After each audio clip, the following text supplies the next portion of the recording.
with my voice because I didn't do this at all this week. I started singing and everything started to drain.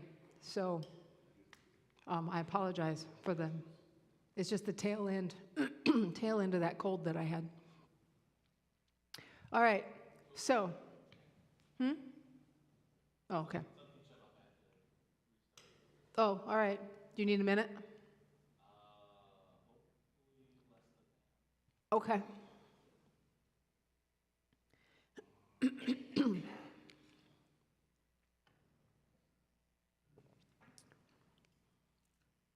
Okay. So while he's getting ready back there, this is about mid-June.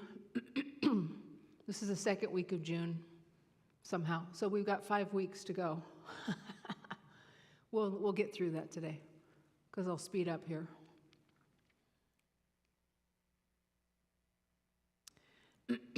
When we were driving from San Francisco across the Bay Bridge, I just got this wild hair. We weren't planning on stopping in Berkeley, but I decided at the last minute that I wanted to, and that I would regret it if I didn't. Since I graduated back in 2000, they have sold the seminary grounds where I went to school, which were two big mansions up on the top of the Berkeley Hills. And when it's clear on those weird days, you could see clear out to the Golden Gate Bridge and Alcatraz and to the ocean beyond, and of course the city and all that. But those days were very rare, but wonderful. And when it was especially clear, especially in like October, is a good time to go.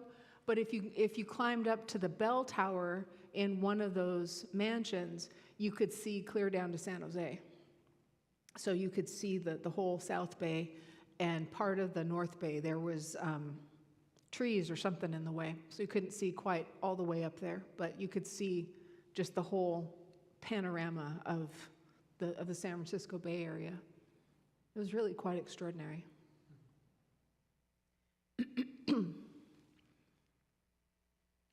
So 10 years ago, maybe?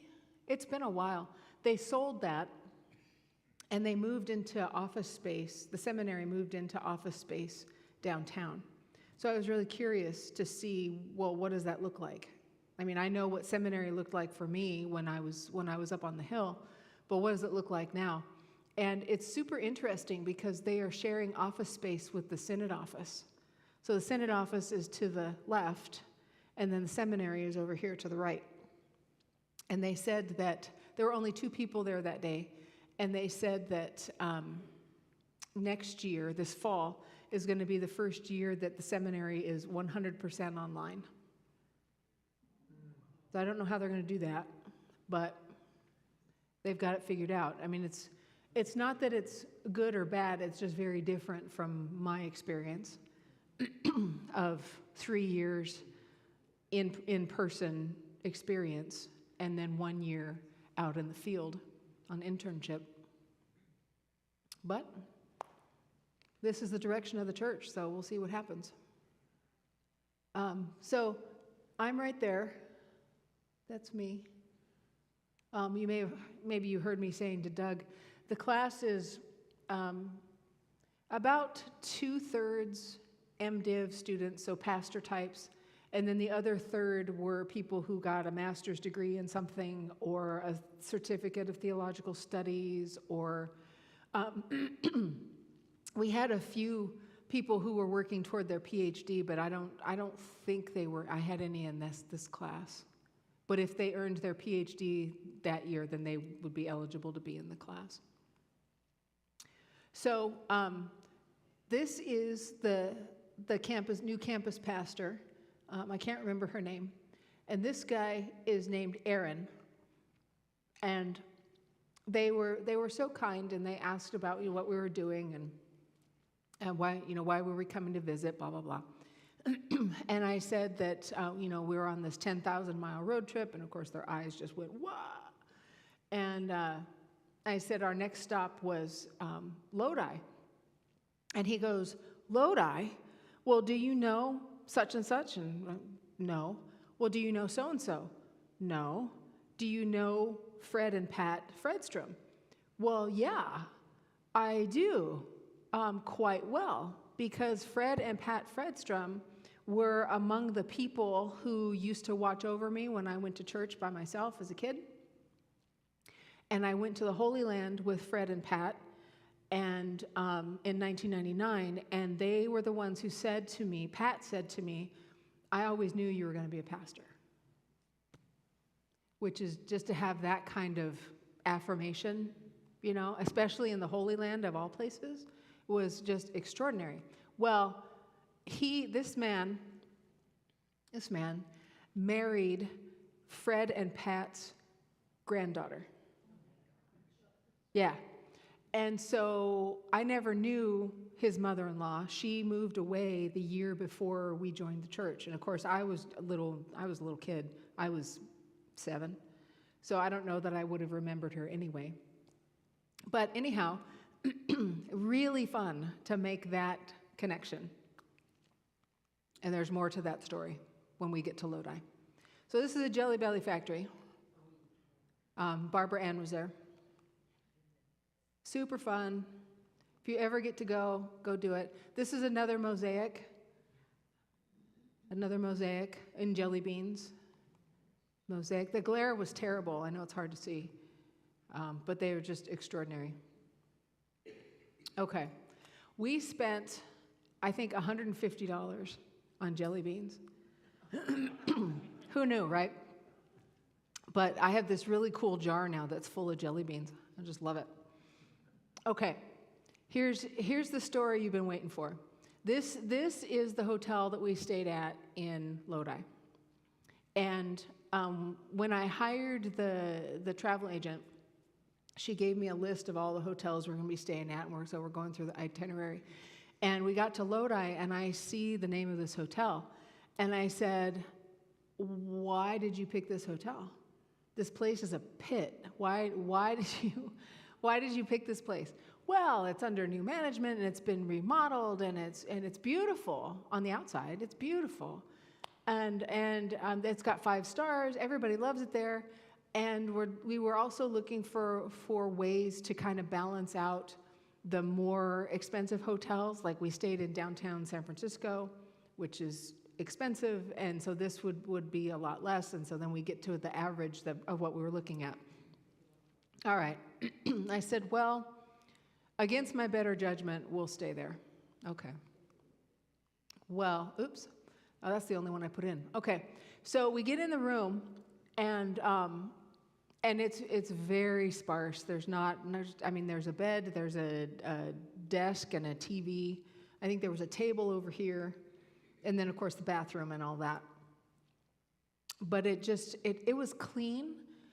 And it smelled fine, but there was just something about it that was raising the hackles on my neck, and I said, Ken, check for bed bugs, because if any place is going to have bed bugs, it's going to be this place. One of Ken's colleagues at Union got her PhD in bed bugs, and so she taught the rest of them how to check, the things to look for. So he did a thorough check. The room was clean. Okay. We even tore the bed apart, just checking. Okay, no, it's all good. I turn around, and on the back of the door, there's this little sign that says, for your personal safety, engage this lock when you're in the room. And I said, oh, that's not good. And he laughed, and he goes, oh, it'll be fine. Okay. So we did our laundry. They had a professional-grade laundromat there, which was wonderful. So we did our laundry. We went out and got something to eat. And about 10 o'clock or so, we're settled in, and I'm reading a book, and all of a sudden we start hearing really loud hip-hop music behind us. And he looks at me, and I looked at him, and he goes, what is that? And I said, I wonder if they rent this place by the hour, because they used to.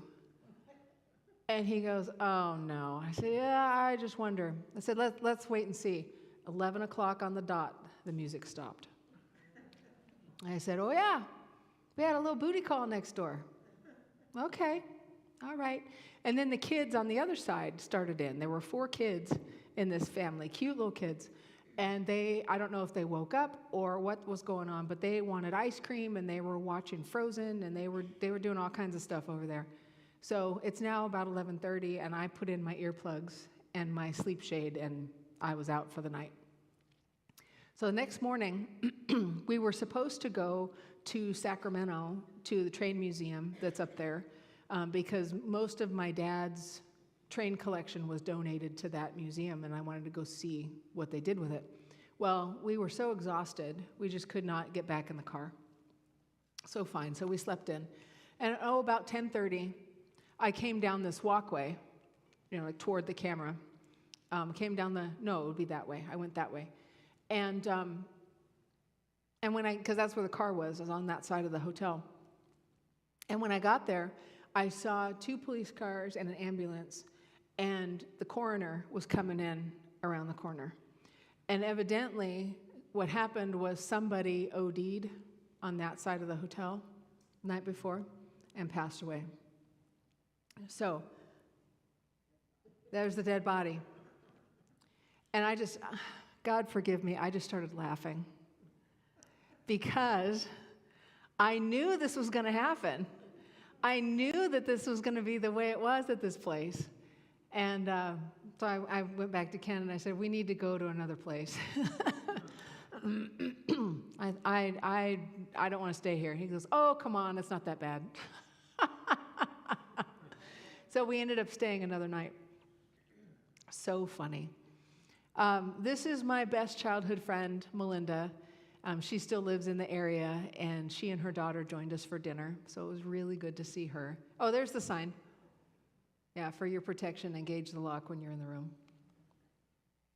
This is the famous Lodi Arch. It's on the Register of Historic Places in the United States.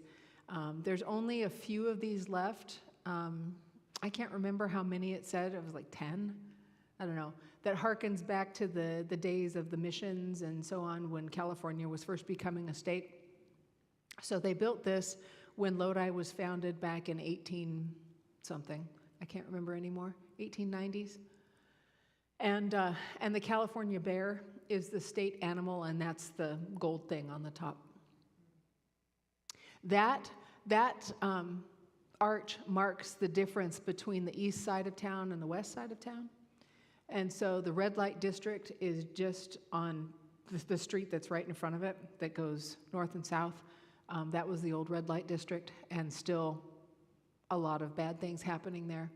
And then the poorer side of town is to the east, which is where our hotel was, by the way. This is my cousin Scott. Scott is the middle child of my aunt and uncle. They had 3 kids. And Scott was a EMT, and then he was a dispatcher, and he's just recently retired and has become a gourmet cook. So he was very excited to cook for us. And I'm glad that I was there with him because he didn't understand cross-contamination. He understood that I needed gluten-free pasta and it couldn't commingle with the wheat pasta, but he didn't understand spoons. That kind of thing. So I was really glad I was in there to teach him, oh, you can't do that. Don't do that. And this is the rest of the family. So this is my cousin Katie. She is the youngest, and she's married to Doyle, and they were my first wedding that I ever did. This is my Aunt Beverly. She is 82 or 3. Can't remember. But she's doing great. And this is Scott back here, who is married to Steph, right here. And, of course, you know that guy. And their dog Zoe is not in there. But Zoe was there. Sweetie. Sweet, sweet dog. This is my home congregation. So when I talk about the orientation of the sanctuary, theirs is on the long, right? So the altar and all of that would have been on that side as opposed to over here. And the reason why is on this side, right before we joined, when I was a kid, they had a big fire on this side of the sanctuary. And as that was being repaired, they decided to rotate 90 degrees, and it just stayed there. So then as they did the remodel, they put in the skylights and all of that. And the pulpit has been on both sides, and the font used to be over on that side.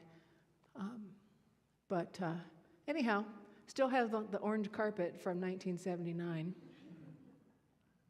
But it felt like home. It was good to be there. This is the stained glass window that's there in the narthex, in the gathering area. And I remember when they put that in. That was given as a memorial.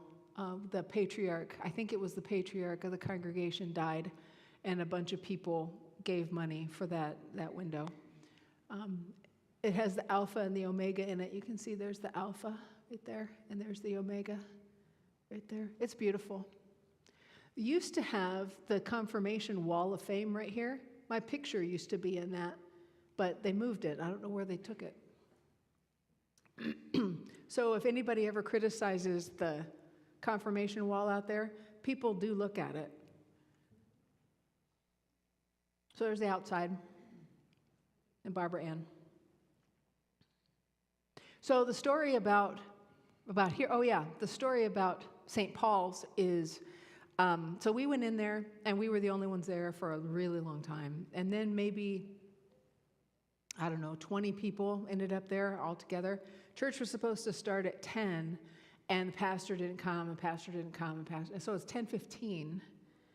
And I elbowed Ken, and I said, should I get this party started? I could, And he laughed, and he goes, yeah, you probably better not. And so the pastor finally did come in, and he had gotten wrapped up in his Bible study. They were doing like a Super Bowl of parables or something like that, where he had all of the parables of Jesus in a bowl, and they were literally just picking one out and talking about it at random, which would be super fun. It's a great way to be able to think on your feet as the leader, not knowing what's coming. But he got so wrapped up in this that he forgot about church. So then he comes in and he says, well, since you all are here, I guess we'll have church. Which I hope he was trying to be funny. Nobody laughed. And we just kind of looked at each other. This isn't going to be good. So he gets going. We get to the sermon. And this is the place where I was telling you that he asked the question. Every Christian says he made this statement. Every Christian says to themselves, how much sin can I get away with and still go to heaven? I have never said that in my life. No Lutheran and their theological understanding would say such a thing, because we're saved by grace through faith. It's not about what I did. It's about what Christ did for me. And so I'm starting to get all twisted up in the pew. And Ken just put his hand on my knee and said, it's okay. Relax. It's okay. Whoa.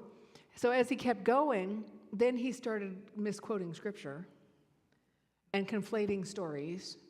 And, it was rough. And then he never came back around and answered his question, which is bad. That's bad preaching, bad form. So we did not, unfortunately, that was not a good part of worship. But when it came time to share the peace was shared later on in the service. And so we were sharing the peace, and there were these two ladies in front of us who I did not recognize at all. But I heard one of them call the other one by name. And so I tapped her on the shoulder, and I said, are you Mavis Zimmerly? And she goes, yes. And I said, well, I'm Kim Lekas. You would know me as Lekas. That was my maiden name. I'm Sue Lekas's daughter. Oh, well, she and my mom worked together when my mom was the church secretary. And now get this, Mavis's husband, my dad, my uncle, and there was another member of the church named Freddie Meyer. They all worked at the post office together. So, we'd go to church, and it was like old home week. Go see all these people who we knew. So she was super excited, and she said, well, let's talk after church. Okay. Get through church.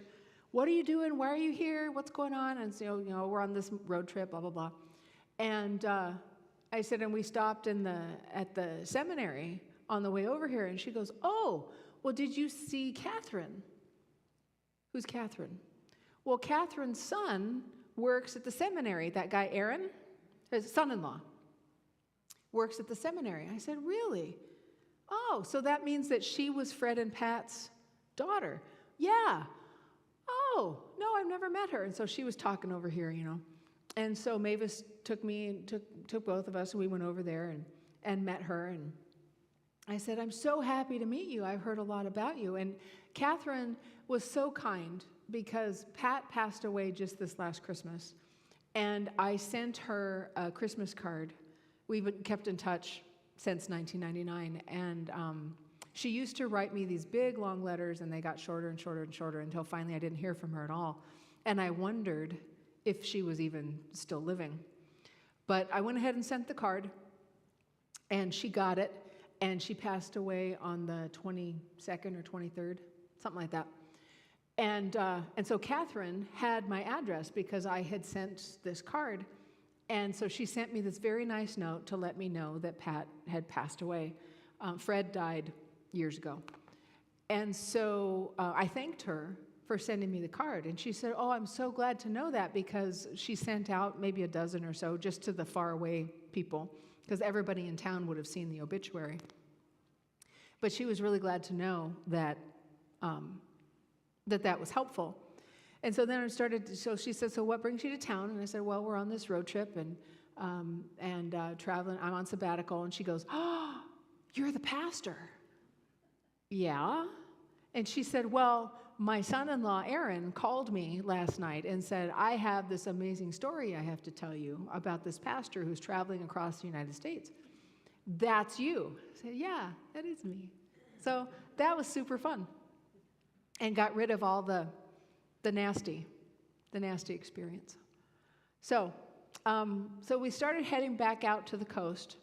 This is in Rio Vista, little tiny town called Rio Vista, and where about a third of my dad's things went. It's a narrow gauge railroad that was specific to this particular part of California.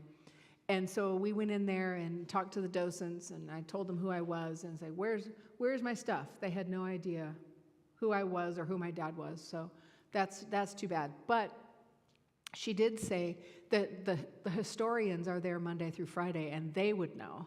She's just the weekend docent, so she didn't know anything. Okay, well, that's too bad. But as we walked around the inside there, and it seems to me that my dad had this picture of this green locomotive, and I remember staring at this thing, wondering, what is it? And it was hanging there on the wall. So I'm almost positive that was his. So they are using his stuff, which made me happy.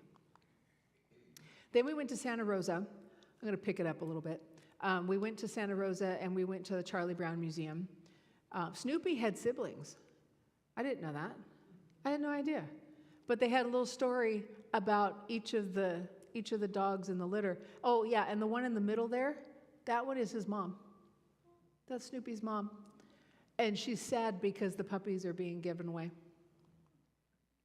So this is Snoopy's sister, Belle.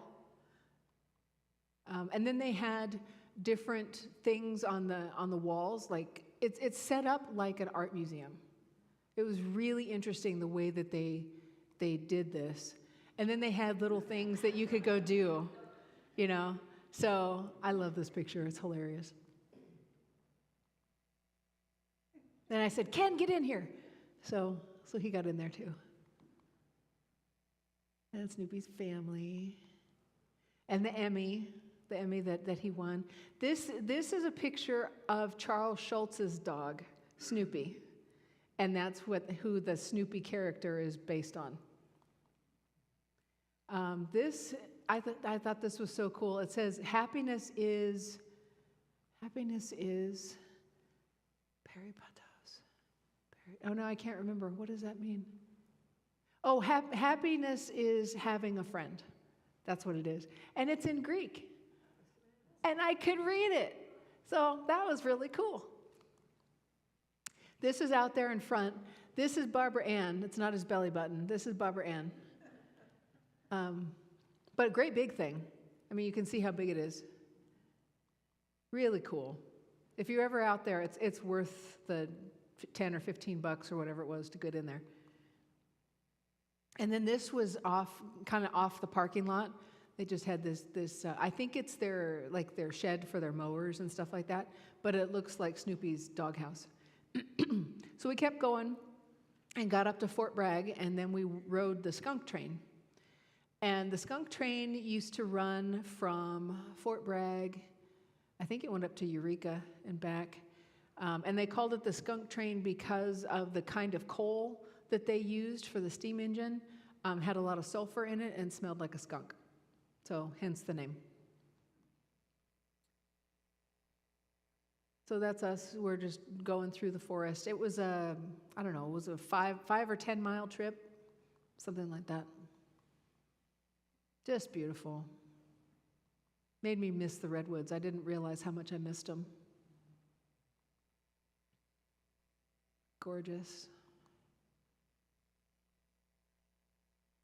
So then we got up to, forget where we stopped, and then we just went back the other way. They drove in reverse and took us back. There's the engine. We didn't get the steam engine that day. We had the diesel. But that's okay. Pretty trees. And ferns.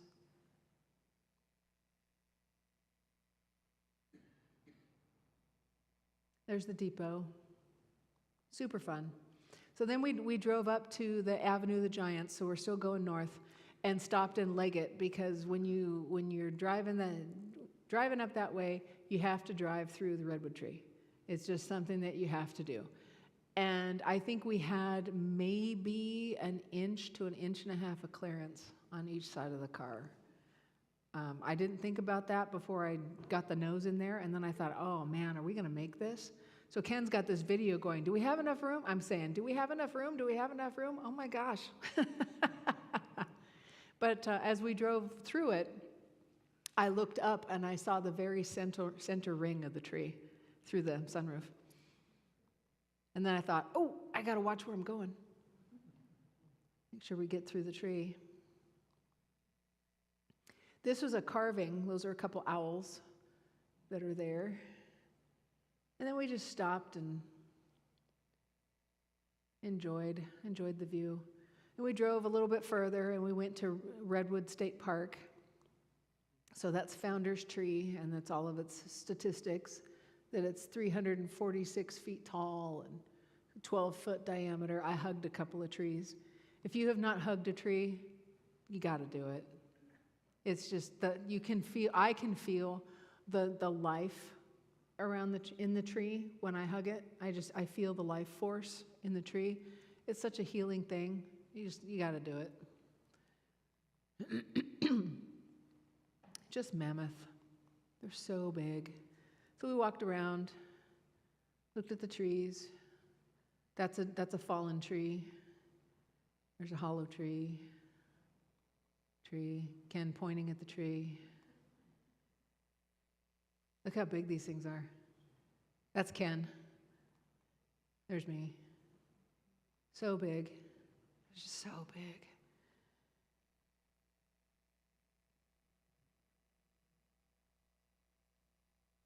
It reminds me so much of Fern Canyon, where they filmed. Look at the size of that thing. That's Ken out there in the front. That's where Fern Canyon is where they filmed Return of the Jedi with the Ewoks. It reminds me so much of that place. It's beautiful. So we got up to Eureka and booked in, got in our hotel.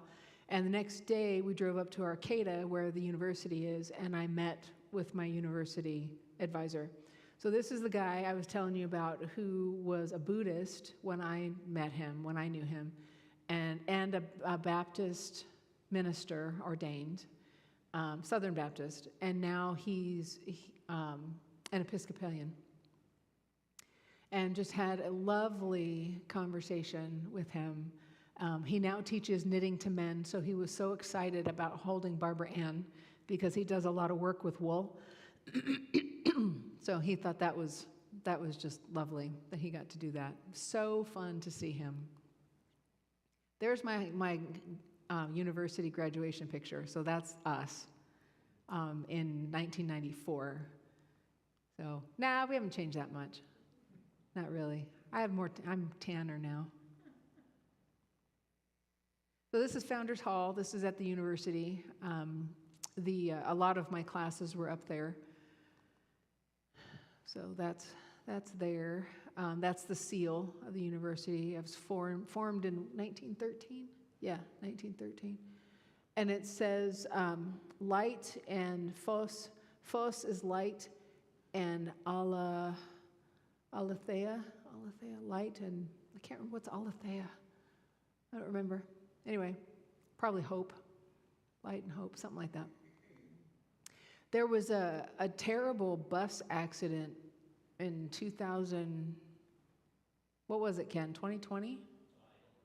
Something like that. Anyway, a bunch of the students were killed in this bus accident, and so this is a memorial to them, which I thought was very sweet. There's Barbara Ann. So this is the dorm that I stayed in when I lived on campus. This was my room right here.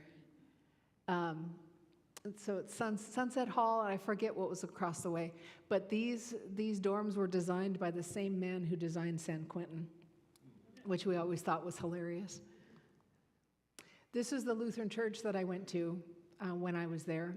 It was interesting because not too long before I started, they were putting in a different bypass or something of the highway, and it went right through the sanctuary of one of the Lutheran churches in town. So, and one was ELCA, the other one was Missouri Synod. And so the other one offered space to the one whose church was being destroyed. So when I was there, it was half Missouri Synod and half ELCA, which was weird, but it's the way it was. And sometime in the 2000s, the Missouri Synod Church came in and said, listen, you need to make a choice. You can't do half and half anymore. So they said, okay, and they went ELCA. So anyhow, in the sanctuary is square, and it's set on the diamond, okay? And so in the back, there is, it's all plate glass window, and it looks out into the trees. So when the sun comes through, and Sunday morning, you have the sun filtering through those redwood trees during worship. It's just lovely. This is the entrance to the university. Oh, and the famous Lodi strawberries. We got some. You've heard me tell stories about these strawberries that are the most extraordinary berries I've ever had in my life. I don't know what they do to them, but they are so good. And they had some. It was great. So this is Crescent City. Keep going up the north coast. This is the lighthouse up there at Crescent City. This bay right here is where the tsunami came in 1963 and killed a bunch of people because they had never seen one before, and they didn't have tsunami warnings and things like that at that time. And so the ocean got all sucked out, and people went down there to see what happened to the water, and then it all came back in and killed them. So 1963. And when we walked out there to the lighthouse, we walked out on dry ground while the tide was coming in. I didn't realize that, and we almost got stuck. But there's a little bridge that you can walk on, and that was still passable, so we were able to get out of there, which was good. Oregon border. So we kept driving our way up the Oregon coast, and so pretty. I've driven this so many times, and I have never stopped at any of these places. Just gorgeous. People were asking us if we saw whales, and no, we didn't see any whales because whales aren't migrating right now. But just beautiful. We could have stayed there all day. Just kept driving our way up the coast, and every time they said, "Oh, here's a lookout," we'd pull off Go look. This is Florence. This is where we stayed the night. And when we got there, they had 50-mile-an-hour winds. And the wind chill must have been at least 40 degrees. It was cold. So we stayed in our room and watched the sunset from our room, which was better than nothing, but not the same as being out there on the beach. It was still pretty. And then the next morning, it was much better, so we went out and had breakfast on the beach. So that was nice. Got some beach time. So then we kept driving about another half hour or so up the road. For those of you who have been in my office, I have a picture of a lighthouse over my desk, over my computer desk. Where is it? Oh, there it is. That is that lighthouse right there. It's a Cedar Head Lighthouse. There it is. So that's the lighthouse that I have over my desk. So that was really fun to go see that. And then just coastline. We're at the sea lion caves, and it was mating season, so the sea lions were doing their business out on the beach, and not in the cave where they were supposed to be. But that's okay. We still saw them. They're there. They were done, so it was okay.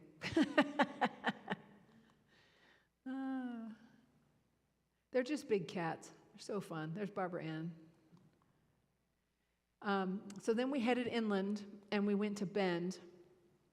That's where my high school German teacher is. But on the way, she said there was this beautiful waterfall that we needed to see. And she was right. It is gorgeous. This is Salt Creek Waterfall. And she's got a picture of this in the bathroom that we used. This is the view from their deck.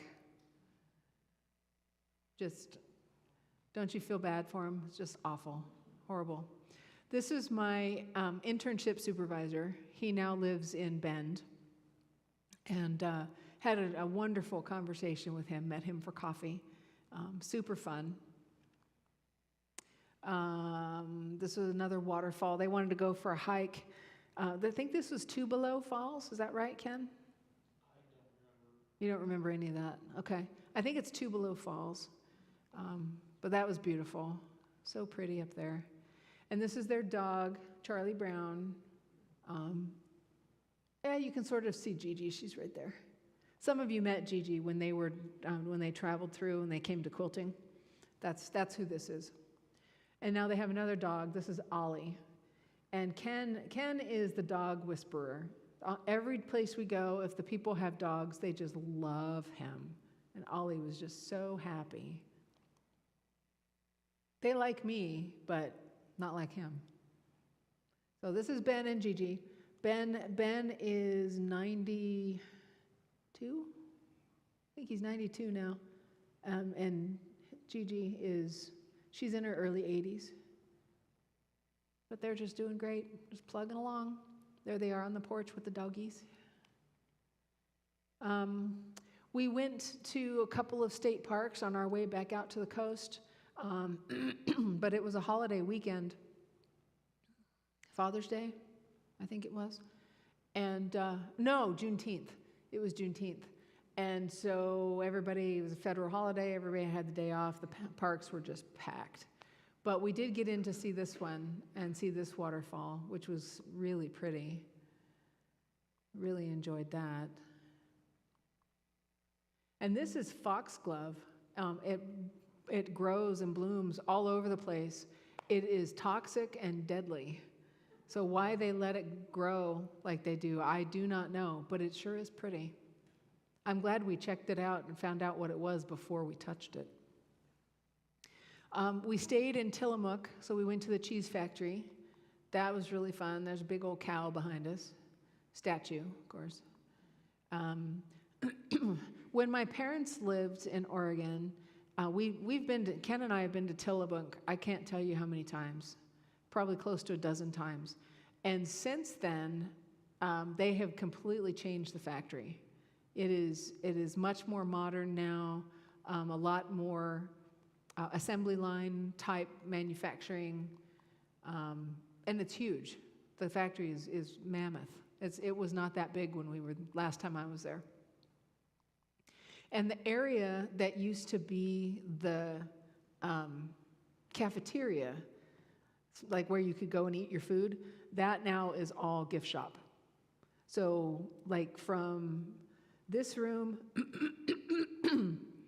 the narthex, probably clear out to the coffee bar, if you squared that off, that's about how big the gift shop is now. Just mammoth. So at our hotel, I saw a little flyer for another train ride. And so we got on the train the next morning, and it's the Oregon Coast Scenic Railroad. And that was really fun. We got to go with the steam engine this time. So I was really excited about that. Took some pictures with the steam engine. Cute little thing. It was also the kite festival at our destination, 5 miles up the road. So it's kind of hard to see. But, oh yeah, you can see them. There's a kite right there. There's a bunch of kites. Not so much there. Just the water was pretty. There they are. They were launching a bunch of kites.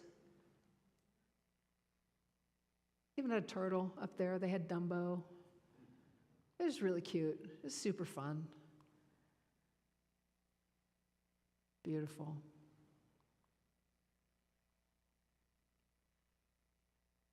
That is an eagle's nest right there. And I couldn't really see it, but they said that the eagles were in there. So they must have been sitting on some eggs. So when we go over this big, long bridge, it was a couple miles long to get from Oregon to Washington State. So it's like the mouth of the Columbia River.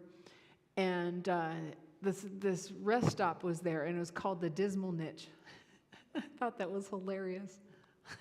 Welcome to Washington. So this is my aunt's dog. We're in Seattle. Well, we're in Everett, which is across the bay from, it's just north of Seattle. This is Missy. Missy was just here when they were here. She came along. This is Genta. Genta was not here. Genta stayed home. But she's a great big 90-pound Rottweiler. Gentle giant. She's so cute. Such a sweet girl. They took us to the Museum of Flight. So this is Sputnik, right, Ken? Yes, a reproduction of Sputnik. This was a Soyuz, yes. Right? What's this? That's one of the Mercury capsules. One of the Mercury capsules, okay. This flag was flown on the moon, so that was pretty cool. Moon rover. This is one of the engines of the space shuttle. They had this really cool homage to Amelia Earhart, who you know is one of my heroes. This is the Lockheed airplane that was restored for the woman named Linda something who followed Amelia Earhart's route and actually completed it. And this is that plane. So it's not Amelia Earhart's plane, of course, because we don't know where that is, but this is the reproduction and restoration of the one that did actually get to make the flight. And a beautiful statue of her. I thought that was really cool. Again, another Corsair. I told you, this is the plane I know. So there it is. Space shuttle. You can see the space shuttle there. The Concorde. That was neat. Okay, this is a B, what is that, Ken? B-17? B-29. And what was the deal with this one? Don't know. I don't know. It did something important. Oh, that's Nixon's Air Force One. There's a little statue of Nixon out there in the front. That's the Lindbergh line. Okay, that's the Concorde. That's the B-17. Yes. Ah, I know too. Getting there. That's a Soyuz. That one was actually up in space at the International Space Station, right? Okay. Space shuttle. Ken standing out there in front. I guess I had a fingerprint on my lens. That's a bummer. So, Genta, sweet girl. So this is when I discovered that Half Price Books was a brick and mortar, and it was established in 1972, which is the year that I was born. So it was a very good year for that to begin. They took us to this burger joint that had half-price burgers on Tuesdays, and so had burger and fries that were all gluten-free, and it was delicious. This is my Cotty girl. This is Elisa. She and I have known each other for 20-some years, I guess. And when she was a student at Cotty College in Nevada, Missouri, she job shadowed me for a couple weeks because she thought she wanted to be a pastor. And that has not happened yet. I'm still pushing, but she still has not done that. But she is a social worker and a therapist, and she's doing great things. And so it was really good to see her. That's her little boy, whose face I had to blot out because this is online. But, what? Oh. So, but anyway, he looks just like her. Just a spitting image of her. So fun. Oh, that's Genta. Like, Ken, what are you doing? This is Genta right here. And Missy. So that's my aunt and uncle. So Brenda and Jeff, you met them a couple weeks ago. Genta, Missy. I dozed off and woke up and found Missy sleeping on my tummy. That was very sweet. This is in Spokane. This is the Montvale Hotel, which is a historical hotel. Beautiful place. We finally made it to a Red Robin. So Barbara Ann was there for that. There we are. And it wasn't too far from the hotel, so that was nice. We went up to, so we're driving east, and this is in Idaho.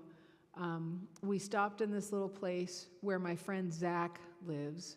Zach is also in the spiritual direction training, and so he's one of the people who I got to meet in person for the first time because we've been online all these months.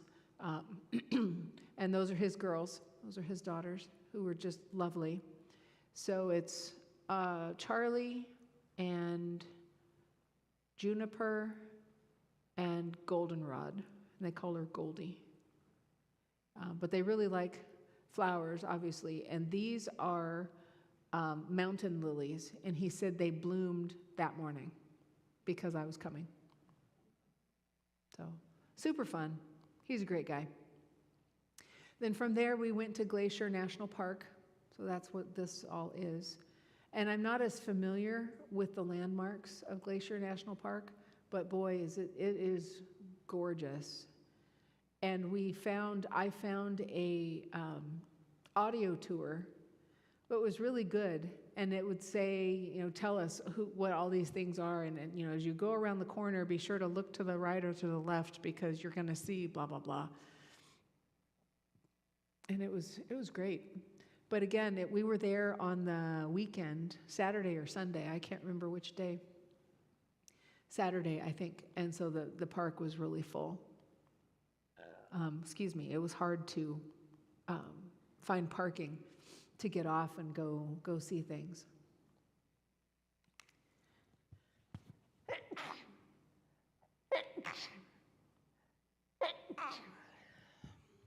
Thank you. Excuse me. But we saw plenty. We saw lots of good stuff. That's a waterfall coming out of the rock. That's a glacier, I think. Waterfalls all through there. Oh, yeah. So you can see it kind of trickling down, down, down, down. Just beautiful. Isn't that pretty? Lovely.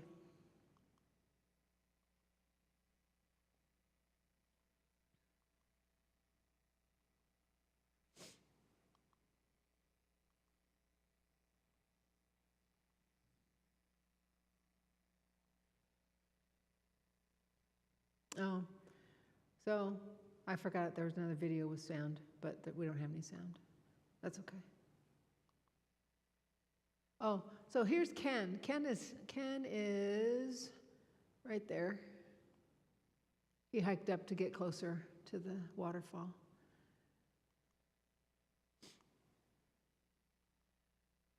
Glacier. So pretty.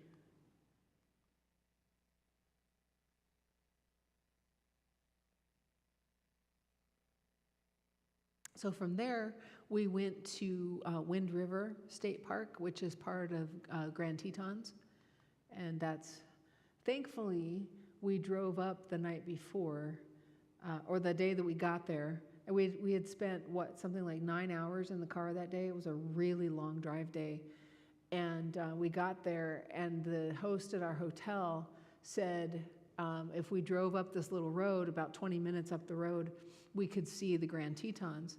And I said, oh, let's go do it, because the light was good. You know, it was sunset, or the sun was getting ready to set, and so the light was good, and it was hitting the mountains in the right way. And so we went up there, and I'm so glad we did, because the next day it rained all day, and you couldn't see any of the mountains. So I'm so glad that we got up there and we got to see. Those are the Grand Tetons, the Wind River Range. Just beautiful. It was 46 degrees. I think Charlotte Burke said it was 110 in Lincoln that day. But it was cold up there. So this is the next day when it's all cloudy. But we went up to this place called Granite Falls. And it was 25, 30 miles of dirt road to get in there. But I'm so glad that we did. It was just lovely. We have to imagine the rushing of water.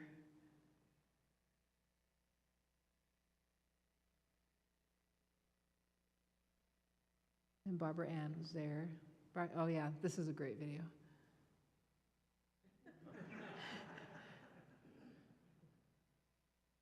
We were getting a little punchy at that point, so it was pretty funny.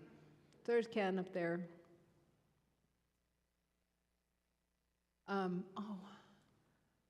Oh yeah, you can see it. I think it's right. Is it right there? Yeah. So you know that Yellowstone sits on hot springs, and the Grand Tetons are part of that whole geothermic chain. And so we were at the kind of the southern rim of that. And so right here, you can see there was a hot spring right in here. And it was kind of working its way up through the rock, and there was steam coming out right there. And there was a little tide pool right here, and this young couple was there. They must have been in their late 20s. And they crossed the river, which was ice cold. They crossed the river to get to that hot spring and sat in there, and then they had wine and cheese and whatever else. And I thought, oh my gosh, to be young, I would never do that. That's Barbara Ann. So they gave me a can of bear spray, and they said, look out for bears. So I'm looking out for bears.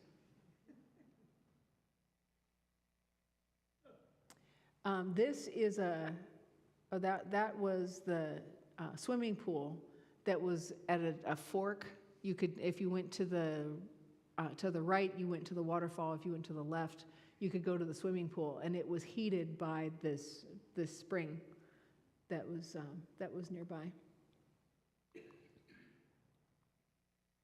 Yeah, here it is, the Granite Springs pool. There's the pool. And people are in there. Okay, this was on the other side of the mountains. Ken, what was the name of this place? I don't remember either. But it was the one where the water came down through the mountain, and it collected in a pool, and then it went under the road. Oh, Sinks Canyon. Sinks Canyon, thank you. Yeah. So here's a little video of it kind of following how the water comes down. Down. And it goes under there, and then it goes under the rocks and under the road, and it comes out on the other side, and there's where all these trout are. And they were big. I mean, they were trout like this. They were great big trout. they had a little feeding station, but it was broken, or I would have fed them. Or maybe it was out of food, I don't know. Then we got to Chimney Rock. We decided to go to Chimney Rock because neither of us have ever been. So there it is, and there was a big storm coming through. So the sunset was particularly beautiful. Carhenge. Super fun. We feel like real... Check that one off your list now. You've been to Carhenge. I know. We feel like real Nebraskans now because we've been to Carhenge. There we are. There's proof. And they've started to decorate the cars because at one time they were all gray. And now they're going in there and decorating them all. So that's really fun. They have a ways to go, but fun to go see the murals and the art and things that they're doing.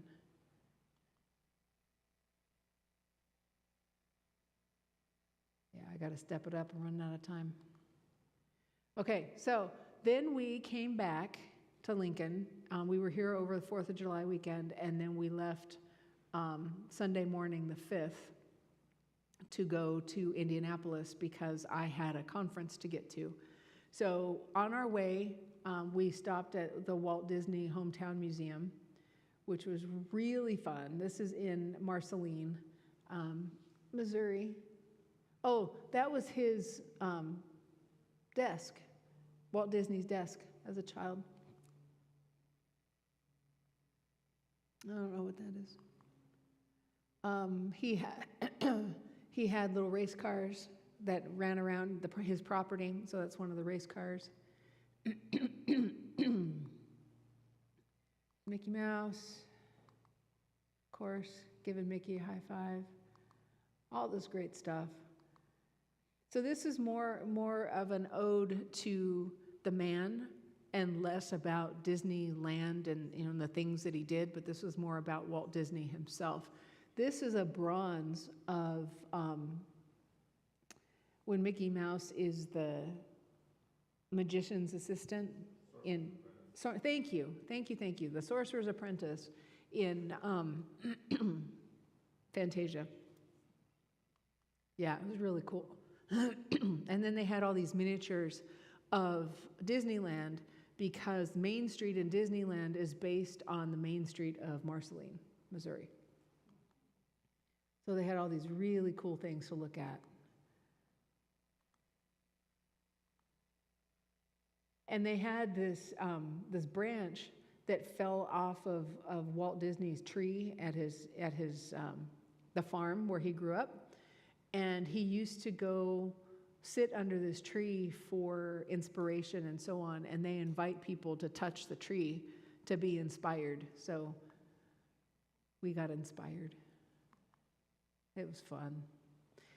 This is the Mississippi River in Hannibal, Missouri. So this is Mark Twain's hometown. So that was really fun. This is one of the cats that we met. This is Cece. Batman would not stand still long enough for me to get his picture, but this is Cece, and she is the indoor house cat. And that's the house that we stayed in. It's a historic house on the National Registry and all of that. Super fun. This is Huckleberry Finn and Tom Sawyer, little statue that's out there. A lighthouse that's dedicated to them. A little sign. What does it say? I can't read it. This is the Rostered Ministers Conference. And the guy in the middle, that's our Bishop Johnson right there. That's Bishop Scott. So we had the bishop band. This guy's a bishop, this is a bishop, this is a bishop, and I'm not sure who that is. But that was fun. They provided the music for us. So there's our presiding bishop, that's Yehiel Curry. He signed my book, which was awesome. This is my new friend, Ruth Ann. I told you I met some new people and made some new friends. And she was also on sabbatical, so we bonded over that. She is a pastor in Loveland. These are the two guys that I am complaining about an awful lot. These are the two people who head up the spiritual direction program in Nebraska Synod. So this is David, right here, David Pinkston, and this is Brad Meyer. He's retired pastor from Omaha. And David was a pastor out in LA somewhere. And now he's running Seeking the Spirit Within. And they had a booth at the conference. So it was really fun to get to see them. This is Pastor Andrew, who is at First Lutheran, and his wife, Pastor Lori, who is out at Ruskin. And then these are all the people from Nebraska who were there. I thought that was a fun little restaurant. They had the grill out there in front. We love Giordano's. That is one of our favorite pizza places ever. They used to have gluten-free pizza, and now we found out it's not safe for me. It's cross-contaminated, so I did not have pizza, but Ken sure enjoyed theirs. And that was the view from the hotel. Looked right into the ball field. That was exciting. This is another one of the people who I have known for 6 years or better, but only online. She was heading up the nursing, the first aid stations and things like that. So that's Carol. She is a lay leader at her church. I'm not sure where she is, but super fun to get to meet her. Oh my gosh, they had a chocolate torte. No, it was flourless, so it was gluten-free. And that little stripy thing is chocolate. Man, it was good. It was so good. This is my friend Kelly. Kelly and I have known each other. She was a year ahead of me, or maybe 2 years ahead of me. In the first call process, you have to do a bunch of stuff when you're a first call pastor for the first 3 years. And so that's where we met. So we've known each other for 26 years. And I didn't know she was there. She didn't know that I was there. And we literally bumped into each other in the elevator. Otherwise, we would have never known that the other one was there. So that was really fun. Then we stayed. We drove over to Ken's best friend's house. He lives about an hour west of Indianapolis. So this is Dawn's house. This is Albus. Yeah, that one's Albus. No, sorry, that's Daisy. That's Daisy, and that's Albus. Dawn has 2 dogs. He volunteers, or used to volunteer at the animal shelter and brought home 2 dogs. So Daisy really liked me, but Albus wasn't too sure. He was all right. So that's Dawn. Ken and Dawn were roommates when Ken was getting his PhD and when we started dating. And I could not tell the 2 of them apart on the phone. So there were many times that Dawn would pick up the phone and I'd say, "Hi, honey." And so now Dawn and I call each other honey. It's pretty funny. Still to this day, like, "Hi, honey."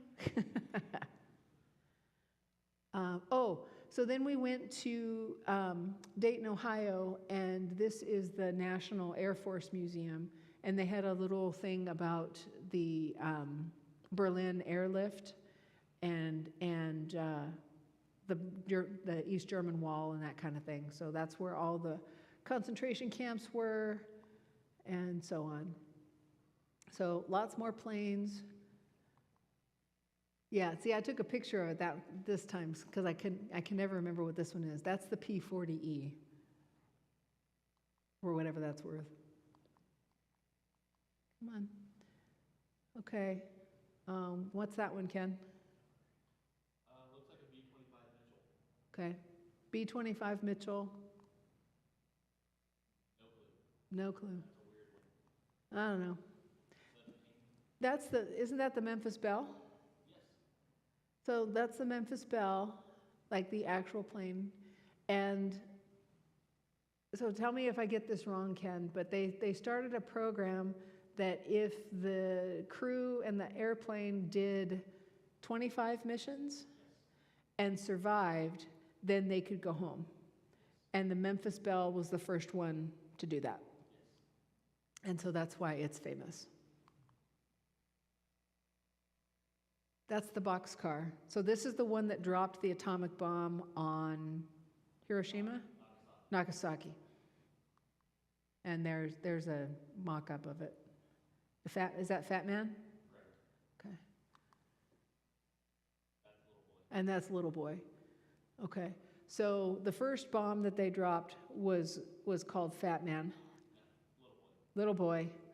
You should be up here. It was Little Boy, and then the second one they dropped was Fat Man. That one. Interesting. This was a mock-up of the Wright brothers plane that they flew at Kitty Hawk. The original, of course, is in the Smithsonian. This is a B-17? 70? B-2. It's a B-2. The stealth bomber, thank you. It's the stealth bomber. So my internship supervisor was a chaplain in the Air Force, in the reserves. And there was one time we were driving back from, I don't remember what we were doing. We were at some internship retreat or something or other. And he needed to stop by the base at Davis. And so he went in there, and he was a colonel at the time. And so we went in there, and he got whatever it was that he had to get. And as we were leaving, I got to see one of these stealth bombers up close because we were driving right alongside the runway. And next thing I knew, it was turning around, and it took off. So I got to see one actually take off, which was pretty cool. Okay, what did I take that? That's a Blackbird, A-17 variant, I believe. Okay. Those are all ICBMs. They're just massive, so big.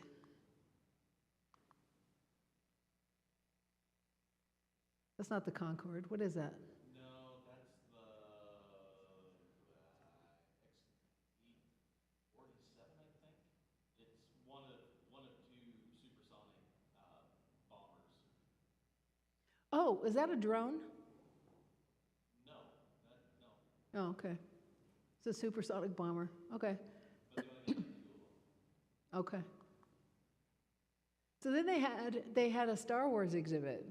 So there's an X-wing fighter and R2-D2, which Wolf whistled at me when I walked by, which I thought was funny. There's a TIE fighter, so that's what Darth Vader would have flown in.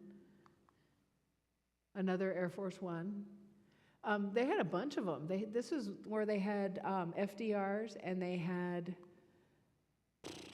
Nixon's, and they had Nixon's was in Seattle. I don't know. They had a bunch of them. So that was FDR's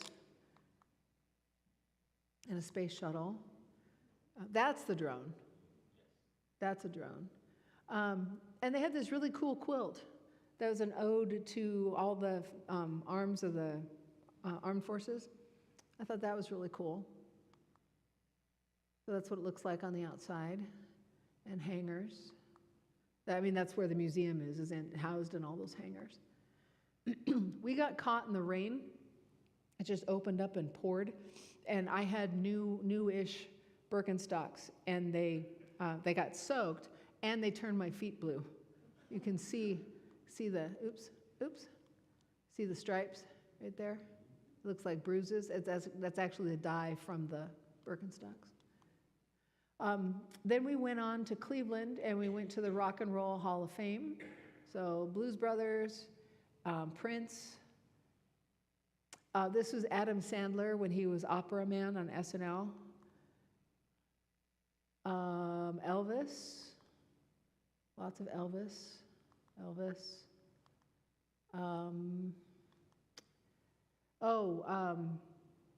What's his name? Who? Jerry Lee Lewis. That's his piano.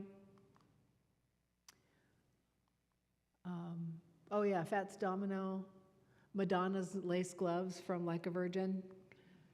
Prince's guitar. Just all kinds of stuff. Beatles. This was Jimi Hendrix. That was his mixing board.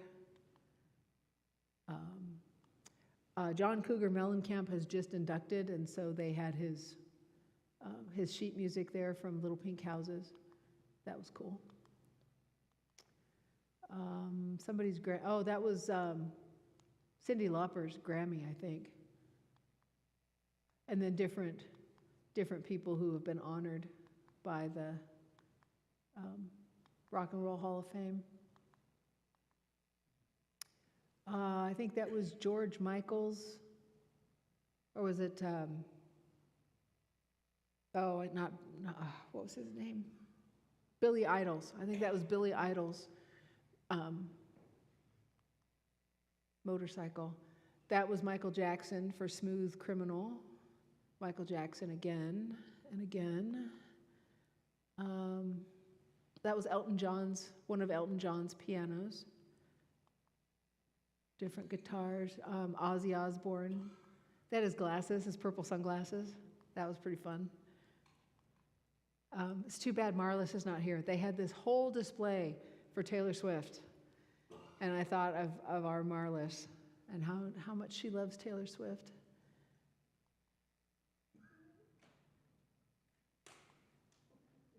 This is the Guardians Stadium, formerly the Cleveland Indians, and that's the view from our hotel. This is the church we went to in Cleveland, First. I think this was First Lutheran Church. And this is the place where they talked our leg off and they asked us if we were Lutheran by faith. So fun. Oh, Bethany English Lutheran Church. Very interesting. Beautiful, though. Isn't it lovely? So nice. We were driving across Ohio. No. We must have been in Ohio. We're driving north in Ohio and ran across Rutherford B. Hayes Museum Presidential Library. And it was one of those that we hadn't planned on, and Ken saw the sign on the side of the road and it says turn here now. So it was one of those pull over really quick. This was his tuxedo, wedding gown, one of his wife's dresses. This is their house, just lovely. Their bedroom, interesting things. Their bathroom, they had indoor plumbing. He was president right before the Civil War. So to have something like that was really cool and very unusual. He had this portrait of himself painted, but it was so big they had to expand the sitting room, the height of the sitting room, to make room for it. His library, that's his wife, First Lady. Their telephone, dining room, her china collection. That's where they're buried, out on the back side of the property. There he is. If you can't place him, that's him. And it is said that his was the first presidential library of all of them. Some of them are still privately owned, like his, and past, it was either FDR or it might have been Truman, but from that point forward, they're run by the National Archives. So there we are. So this is at my nephew's in-laws, a little tree house out there in the forest. So now this is his in-laws little, it looks like a little cottage, but it's actually about 5,000 square feet. It just goes back. But beautiful little place. This is the pond. This is a man-made pond that they have stocked with trout. So next year they'll have good fishing out there. So these are the three great nephews. We've got Ledger in the front, Rowan, and then that's Ryder. Ryder started kindergarten this week and took such a shine to Ken that he wanted his Uncle Ken to know that he started kindergarten this week. So cute. We went four-wheeling out in the forest. I got to drive one too. These are their chickens. I got to feed the chickens. Those are the geese. Those are the guard geese. So Ben read somewhere that if you get geese, This particular breed of geese, they are African something geese. They're very aggressive and will protect the chickens from predators, owls and hawks and coyotes and so on. And they thought I was a predator too until they realized I had food. Then they were okay. That's Lindsay, that's Ben's wife, so our niece. And Ken and the dogs. I think that's Zeus. That's their house. It was built in 1960. They just bought, excuse me, I said 19, didn't I? 1860. And it sits on 40 acres with a natural pond and woods and all kinds of things. There's Ben. So Ben is my brother's son, his eldest, and his wife, Lindsay. So then we started heading back west, and this is in Hammond, Indiana. We didn't have anything to do, so we went to the movies. Stopped to see my friend Kelly again. She lives in Ripon, Wisconsin. Had lunch with her.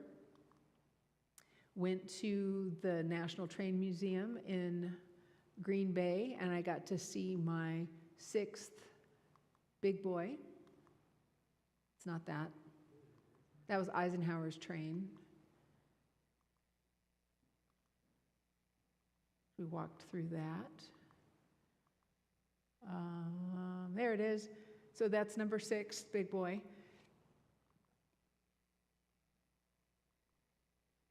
Those wheels are about 5 feet in diameter. They're just massive. If you've never been up close to one, they are a massive piece of machinery. And they weigh like, I forget how many tons. It's a lot. But they are the length of half a football field. They're 150 feet long. This is inside the tinder where they would feed the coal, and that heats the water that does the steam. I've never seen inside. Never seen inside one of those. I should have a hop. There's the hopper. So that's in the coal car behind them, and so the coal goes into that hole, and there's a chute underneath that comes forward to go to the bay where it burns and heats the water. So it's number 4017. Oh, this was very interesting. So they had this post office car, and then they would hang the mail out on these big arms, and then they would come and pick them up and then sort all the mail. And they had to get it done before they got to the next stop because there could be mail to drop off. But check this out. Can you read that? York, Beatrice, Grand Island. So this was a Nebraska post office car. How fun was that? Yeah, I geeked out a little bit because I know where all those places are. David City. Yeah. Gothenburg, Lexington. There was a Fairbury in there. Yeah, where's that one? I don't know the two. This one. It's in this one. Shadron. I think it's the next one. Anyway, we did find Fairbury, and we thought of you. Yeah. Okay. This is a snowplow on a locomotive. This told the story about the unionization of porters, which was really interesting, and how the porters were treated so poorly. A lot of them were black, and then how they worked toward equality. It was a really interesting story. This is a model of one of the locomotives that met at Promontory, Utah, when the East and the West came together. Boxcar, they had a bunch of graffiti on there that all meant stuff. Oh, that shows the smoke. That was when the fires in Canada were really going, just showing the smoke. So more stuff that was around here, the Omaha, Lincoln, and Beatrice Railroad, Minneapolis and St. Louis. The Chessie, that's the only railroad ever named after a cat. Because we were in Wisconsin, we had to stop at Culver's. This was at Johnsonville. They have a really fun gift shop out there. There it is.